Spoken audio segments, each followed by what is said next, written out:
Seigneur, ta parole est grande, elle demeure à jamais. Ta parole est infaillible, rien ne peut la supprimer. Bienvenue à vous, chers spectateurs, et bienvenue à tous nos spectateurs dans le monde entier pour un nouvel épisode de l'émission d'études quotidiennes Toute la Bible. On est arrivé au dernier épisode du livre d'Ésaïe, et l'épisode d'aujourd'hui sera une récapitulation non pas d'un seul chapitre, mais de toutes les idées principales de ce grand et important livre. Sur ce, je vous invite à nous suivre aujourd'hui et à suivre ce bref résumé du livre d'Ésaïe. Et si vous avez encore des questions restées sans réponse, prière de nous les envoyer. La correspondance est toujours ouverte et disponible par courriel ou au numéro de téléphone qui apparaît sur l'écran durant les pauses. Permettez-moi d'accueillir notre cher invité, le serviteur du Seigneur qui nous honore de sa présence, Frère Youssef Riyad. Bienvenue, Frère Youssef. Merci beaucoup, frère. Bienvenue aussi au cher public présent parmi nous. Quelques instants et on commence l'étude. Restez branchés.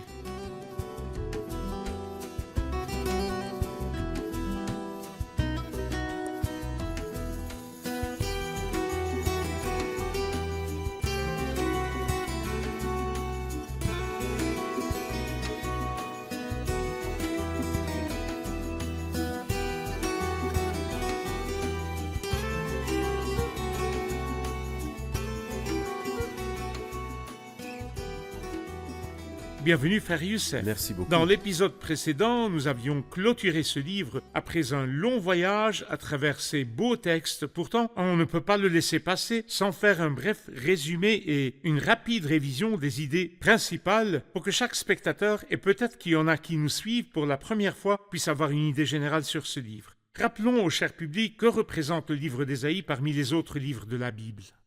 Eh bien, ce livre est le premier livre prophétique et le plus long parmi les livres prophétiques. Et il est aussi le deuxième plus grand livre de la Bible sainte après le livre des psaumes. Il contient 66 chapitres. Le nom Ésaïe signifie salut de Dieu et il nous parle du salut de Dieu. Et bien sûr, le salut de Dieu ne s'est accompli que par le Christ. Quiconque a le Christ a goûté au salut de Dieu. Et c'est pourquoi le livre d'Ésaïe nous parle beaucoup du Christ considéré comme le sujet principal dans ce merveilleux livre qui est le livre du prophète Ésaïe. Prière de nous donner une idée sur l'auteur, sachant que ce dernier n'a pas écrit la première partie seulement, car plusieurs critiques prétendent qu'Ésaïe a écrit la première partie du chapitre 1 au 39, mais un autre en a écrit la seconde, donc du chapitre 40 jusqu'à la fin. Parlez-nous de l'authenticité de l'auteur et du sujet de tout le livre. Eh bien, en parcourant le Nouveau Testament, nous trouvons des citations du deuxième livre attribué à Ésaïe. C'est-à-dire, par exemple, lorsqu'on remit au Seigneur Jésus-Christ le livre d'Ésaïe à la synagogue de Nazareth, il y a lu un texte d'Ésaïe 61 qui est dans la deuxième partie. Et de même, dans le livre des Actes des Apôtres, au chapitre 8, lorsque le haut fonctionnaire éthiopien voyageait de Jérusalem en retour vers son pays, il lisait le livre du prophète Ésaïe, notamment dans le chapitre 53. Tout cela nous montre que la première partie et la deuxième partie d'Ésaïe, c'est vrai qu'il y a des avis sur le sujet, cependant l'auteur est le même, et le message que portent les deux parties de ce livre est en fait le même. Donc l'auteur des deux parties, c'est Ésaïe. Vous avez dit deux parties, on aimerait savoir pourquoi deux. Quelle différence entre l'esprit de la première, donc de 1 à 39, et celui de la deuxième, donc de 40 jusqu'à la fin? Eh bien, par exemple, dans la première partie du chapitre 1 au chapitre 40, nous voyons que l'ennemi dominant, c'est la Syrie. Alors que la Syrie est quasiment inexistante, dans la deuxième partie, par contre, c'est Babylone qui prend la relève. C'est pourquoi certains considèrent que les deux parties sont écrites par deux auteurs différents. Et bien sûr, les critiques qui sont mauvais et aveugles, excusez le terme, ceux qui nient que c'est Ésaïe qui est l'auteur, eh bien leur but c'est de renier toute la prophétie. Alors comme Ésaïe cite dans son livre Cyrus le Perse par son nom, dans le chapitre 45 par exemple, ils disent qu'il y a un autre auteur venu des centaines d'années après Ésaïe et selon eux, il a écrit sur Cyrus. Cependant, nous qui sommes convaincus, qui croyons que la Bible sainte est un livre prophétique, n'avons aucun problème si Ésaïe parle de certaines choses, non pas parce qu'il les connaît, mais justement parce que c'est Dieu qui les lui a inspirées. Et Dieu, comme nous le lisons dans la deuxième partie du livre d'Ésaïe, dit « Je révèle dès le début ce qui doit arriver ». Et longtemps à l'avance, ce qui n'est pas encore mis en œuvre, je dis mon projet se réalisera et je mettrai en œuvre tout ce que je désire. Donc non seulement il avait prédit la venue de Cyrus au chapitre 45, mais aussi à la fin du 44 et comment il détruisit Babel Exactement. en asséchant le cours du fleuve Euphrate et entra par-dessous la muraille de la ville de Babel. C'est la vérité, n'en déplaise à ceux qui renient les prophéties. Vous avez mentionné 2 grandes parties, de 1 à 39 et de 40 à 66. Y a-t-il d'autres sections internes dans ce livre? Eh bien, nous pouvons le diviser en 3 parties. Nous pouvons dire les chapitres 1 jusqu'à 35, c'est une grande partie. Ensuite, une autre au milieu, historique plutôt que prophétique. Donc du chapitre 36 au chapitre 39, 4 chapitres d'histoire. Ensuite, du chapitre 40 jusqu'au chapitre 66, c'est la deuxième partie. Et cette partie est marquée par la consolation et parle beaucoup du serviteur de Jéhovah, qui est le Christ et qui va venir, prenant la condition d'esclave. Alors la première partie, les chapitres 1 jusqu'à 35, se divise en 3 parties. Et la deuxième partie, les chapitres 40 jusqu'à 66, se divise aussi en 3 parties. Alors 3 et au milieu, une partie historique. Donc le total est de 7. Et je signale que la Bible sainte est en général un livre septenaire. Car dans Habakkuk, chapitre 3, il dit « Ta parole est un septuor de flèches ». Alors donc la parole est divisée en 7. Vous avez signalé que la 3e partie se divise aussi en 3. Oui. Prière de nous donner une idée de chacune. La première partie parle de quoi et la deuxième, puis la 3e? Eh bien, la première partie, nous remarquons qu'elle contient 27 chapitres divisés en 3 sections, chacune de 9 chapitres. La première section est de 40 à 48 et elle se termine par la phrase « Il n'y a pas de paix pour les méchants, dit l'Éternel ». Ensuite, de 49 jusqu'à 57, nous avons aussi 9 chapitres et qui se terminent par cette même phrase. Et finalement vient la dernière partie. La première partie nous parle de la captivité de Babylone, ensuite du retour de la captivité, c'est pourquoi il nous parle de consolation. Et il mentionne Cyrus, le Perse, par son nom et comment il avait triomphé. La deuxième partie s'occupe le plus de la personne du Christ. C'est pourquoi du début du chapitre 49, nous trouvons un poème sur le Christ, et puis un autre dans le chapitre 50, et 53, un merveilleux poème sur la passion, la mort et la résurrection du Christ. Et puis la dernière partie parle des bénédictions du futur royaume millénaire, avec pour sujet principal Jérusalem dans ses futures bénédictions. Et cette partie est du chapitre 57 jusqu'au chapitre 66. Quels sont les mots-clés pour pouvoir comprendre le caractère du livre? Quel mot revient le plus dans ce livre? Eh bien, en fait, le mot « Saint d'Israël » revient dans les 2 parties, et c'est aussi un signe de l'unité du contenu, de l'unité de l'auteur. C'est le Saint d'Israël. C'est comme s'il veut nous dire, ce qui distingue Dieu, c'est qu'il est saint. Nous disons toujours que Dieu est le plus grand, Dieu est le tout-puissant, Dieu est l'omniscient, tout cela est vrai. Cependant, nous oublions trop souvent que Dieu est le saint. Alors donc, en parlant de la force de Dieu, la Bible la mentionne ici 2 fois. Dieu a parlé 1 fois, 2 fois, j'ai entendu ceci, c'est que la force appartient à Dieu. Mais quand elle vient à parler de la sainteté, dans le chapitre 6 d'Ésaïe, Saint, Saint, Saint, 3 fois, car la sainteté est quelque chose qui ne peut jamais être séparé de Dieu. Donc, il y a 3 grandes parties, prophétique, historique et messianique. Dans la prophétique, c'est le Saint d'Israël qui réprimande les péchés de cette nation. Dans la partie historique, le Saint d'Israël délivre des ennemis. Quant à la partie messianique, liée à la venue du Christ, on y voit le Saint d'Israël qui console. Oui. C'est le Saint d'Israël. Permettez-nous de suivre ce court reportage, puis nous prenons la question du public.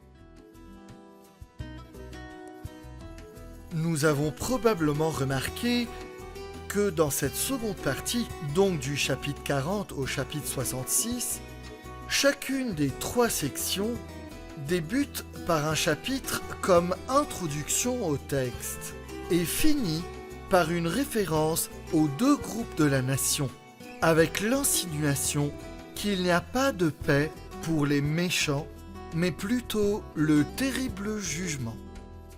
La première partie, du chapitre 40 au chapitre 48, a pour sujet Cyrus, le serviteur du Seigneur et la fin de la captivité babylonienne. Quant à la deuxième partie, du chapitre 49 au chapitre 57, elle a pour sujet le Messie, vrai serviteur de Yahvé et son grand salut. La troisième partie, du chapitre 58 au chapitre 66, concerne la ville de Jérusalem et le règne de la paix, bénédiction et gloire. Frère Ayad, Frère Youssef nous a dit que c'est le premier, le plus long livre prophétique. J'aimerais savoir à quel point pouvons-nous profiter de ces parties prophétiques dans notre vie spirituelle. Bon, ce livre est prophétique et lié à la relation de Dieu avec son peuple lors de la grande tribulation à travers l'histoire. Nous, comme croyants à l'ère de l'Église, comment pouvons-nous profiter de ces textes et à quel point pouvons-nous appliquer certaines parties? Écoutez, frère Ayad, la nature de Dieu ne change jamais, n'est-ce pas? Oui, Alors donc Dieu dont nous lisons dans le livre d'Ésaïe, c'est lui-même avec qui nous traitons actuellement. très bien. Ce Dieu cité dans le livre d'Ésaïe, que nous apprend-il? Par exemple, que Dieu déteste l'hypocrisie. Exact. Et il nous apprend que les faux cultes, qui n'est rien d'autre qu'une piété par la langue et non pas dans le cœur, cela, Dieu le condamne au chapitre 1, il le condamne au chapitre 29 aussi. Nombreuses sont les choses Exact. que Il Dieu ne supporte déteste. pas de voir l'injustice associée Exactement. aux assemblées Alors je dois solennelles. savoir que si je désire m'approcher de Dieu, je dois être sincère. Il se réjouit de la vérité qui vient du cœur. Exact. Dieu déteste l'orgueil. C'est ce que nous avons vu en fin de chapitre et dans tout le livre. Voici sur qui je porterai les regards, sur celui qui est humble et à l'esprit abattu, sur celui qui tremble à ma parole. Alors que les autres disent quoi? Reste à l'écart, ne t'approche pas de moi, car je suis trop saint pour toi. Dieu ne supporte pas cela. Avec Dieu, nous devons vraiment agir, humblement nous conduire avec humilité avec notre Seigneur. Et Dieu, dans l'ensemble du livre, condamne l'adoration ou les cultes païens. Et en fait, ces cultes païens n'existent plus en leur forme brute. Mais il y a une sorte de culte païen même dans nos jours. Lorsque nous cherchons les désirs de la chair, la cupidité, il y en a qui ont pour Dieu leur ventre Leur gloire. et mettent leur gloire dans leur honte. Pour d'autres, les rapports sexuels. Alors donc l'adoration ou le culte païen existe toujours et Dieu en a horreur. Nous devons savoir comment prier comme David, dispose mon cœur à craindre ton nom. Dieu est saint et Dieu console. S'il console son peuple terrestre, ne me console-t-il Tout pas? comme un homme est consolé par sa mère. Il y aura donc une consolation pour quiconque viendra humblement vers Dieu. Dieu exauce la prière, on le voit bien dans ce livre. Alors donc je peux vraiment profiter personnellement de ce livre. Chaque fois que je lis et je vois quelque chose qui souligne les attributs et la nature de Dieu, j'en tire profit. Même si les événements du livre ne se déroulent pas à notre époque, mais ils nous parlent. Pour nous. On peut recourir à Dieu comme consolateur. On le craint comme saint, tout en sachant qu'il déteste le mal, l'orgueil et l'hypocrisie. C'est ce que vous Tout à voulez fait. dire? Très bien. Oui. Comment voyons-nous le Christ dans Ésaïe, ce livre prophétique qui fait partie de l'Ancien Testament? On sait bien qu'il y a plusieurs prophéties sur la personne du Christ dans l'Ancien Testament, surtout dans Ésaïe. Où et comment voit-on le Christ dans ce livre, du début à la fin? Eh bien, en fait, le livre d'Ésaïe est l'un des livres de l'Ancien Testament qui parle le plus de la personne du Christ. Il est possible qu'il parle de la personne du Christ autant que le livre des psaumes, possible. Mais par exemple, où trouvons-nous la naissance virginale du Christ? Nous ne la trouvons que dans le livre d'Ésaïe, Ésaïe chapitre 7. 7, verset 14. Par exemple, il parle de la sainte vie du Christ, de sa vie de sainteté qu'on ne peut lire que dans Ésaïe 42, par exemple, et son ministère perpétuel, Ésaïe 49, par exemple, sur sa mort expiatoire, Ésaïe 53, et sa résurrection, Ésaïe 53 aussi. Sur son règne millénaire, c'est l'une des parties qui parle le plus du règne du Christ, à partir d'Ésaïe 9. En effet, un enfant nous est né, un fils nous a été donné, et la souveraineté reposera sur son épaule, on l'appellera merveilleux conseiller, Dieu puissant, Père éternel, Prince de la paix. Puis les attributs de ce règne, un roi régnera alors conformément à la justice, et des chefs gouverneront conformément au droit. Alors que sera le règne du Christ? Chaos et anarchie, comme aujourd'hui? Dans un monde où le plus grand dévore le plus petit, selon la loi de la jungle qu'on vit aujourd'hui? En réalité, nous ne retrouvons ni texte ni discours sur le règne du Christ et ses attributs comme ceux que nous lisons dans le livre d'Ésaïe, Ésaïe 11, Ésaïe 65 et aussi Ésaïe 35. Plusieurs parties du livre détaillent les attributs du règne du Christ. Le public a sûrement une question. Allons-y. Au chapitre 42, depuis le verset 10, il dit « Chantez un cantique nouveau en l'honneur de l'Éternel, chantez ses louanges depuis les extrémités de la terre, vous qui naviguez sur la mer et vous qui la remplissez, îles et habitants des îles. Que le désert et ses villes fassent entendre leur voix, ainsi que les villages occupés par Kédar. » Il parle ici d'un personnage qui sortira du désert et de Kédar, et ils chanteront pour lui. Veut-il parler ici du Seigneur ou de quelqu'un d'autre? Il n'y a rien de tel ici. Quelqu'un sortira de Kédar. Où le lisons-nous dans ces versets? Il dit seulement que le désert et ses villes fassent entendre leur voix, ainsi que les villages occupés par Kédar. Donc eux aussi loueront le Seigneur dans sa gloire. Qui est le Seigneur? Le Seigneur qui sera glorifié. Si nous allons au début du chapitre, nous voyons une personne choisie par Dieu. Voici mon serviteur, celui que je soutiendrai, celui que j'ai choisi et qui a toute mon approbation. J'ai mis mon esprit sur lui. Lorsqu'il fut baptisé par Jean le Baptiste, les cieux s'ouvrirent pour lui, et Dieu dit, celui-ci est mon fils bien-aimé qui a toute mon approbation, et l'Esprit Saint reposa sur lui. Et ensuite, les versets suivants s'appliquent entièrement au Christ, et ils sont cités dans l'évangile de Matthieu au chapitre 12. Il ne criera pas, il ne haussera pas le ton, et ne fera pas entendre sa voix dans les rues. Il ne cassera pas le roseau abîmé et n'éteindra pas la mèche qui fume encore, mais c'est en toute vérité qu'il révélera le droit, il ne faiblira pas et ne se relâchera pas jusqu'à ce qu'il ait instauré le droit. Sur la terre, les îles placeront leur attente dans sa loi. Toutes ces paroles parlent du Christ comme nous le comprenons de Matthieu chapitre 12.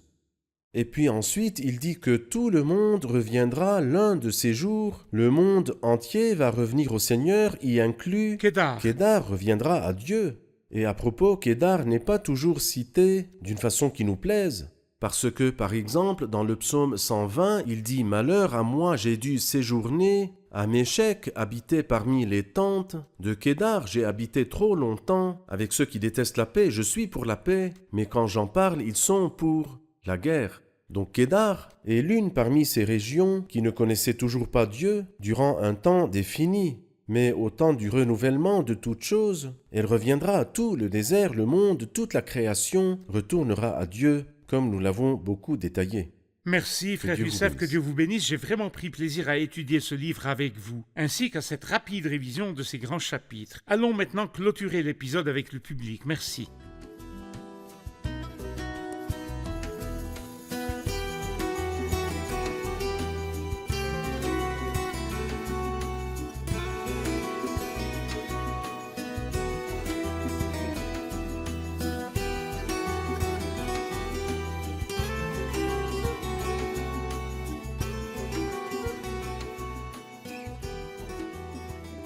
Chers spectateurs, après avoir fait le tour du livre d'Ésaïe, ce grand livre et cette grande prophétie qui parle des futurs événements, de la nation dans son refus du Messie et dans sa tribulation, mais aussi comment Dieu va la restaurer à l'avenir, puis les bénédictions du règne millénaire sous le règne du Messie. Je ne voudrais pas vous laisser sans vous confier ce simple message affirmant que Christ le Sauveur est venu, mais la nation le rejeta. Et comme résultat, voyez comment elle est dispersée actuellement. Le Seigneur la fera entrer dans une grande tribulation, mais il la renouvellera totalement après.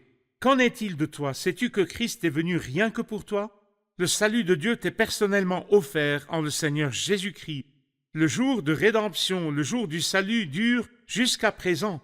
Dieu te tend la main, le Sauveur est ici devant toi, il t'appelle. Ne néglige pas ce message, le message du salut. Christ en personne est venu à nous, né d'une vierge. Christ est le sujet des souffrances décrites dans Ésaïe 53 et qui se sont littéralement accomplies en lui. Homme de douleur, habitué à la souffrance, il était, et l'Éternel a fait retomber sur lui nos fautes à tous. Oui, je vous dis, il a été maltraité, il s'est humilié et n'a pas ouvert la bouche. Christ est mort, fut maltraité et souffrit pour toi. Respectes-tu la passion du Christ? Respectes-tu son sacrifice? Le sacrifice du Christ et la personne du Christ sont la seule porte qui mène à la vie éternelle. Et donc, avant de commencer l'étude d'un nouveau livre, je souhaite de tout cœur que tu choisisses ton destin dès maintenant. As-tu obtenu le salut? As-tu rencontré le Christ? As-tu revêtu la justice de Dieu en la personne du Seigneur Jésus-Christ? J'espère vraiment que oui. Je vous retrouve dans un nouvel épisode avec un nouveau livre. Que Dieu vous accompagne.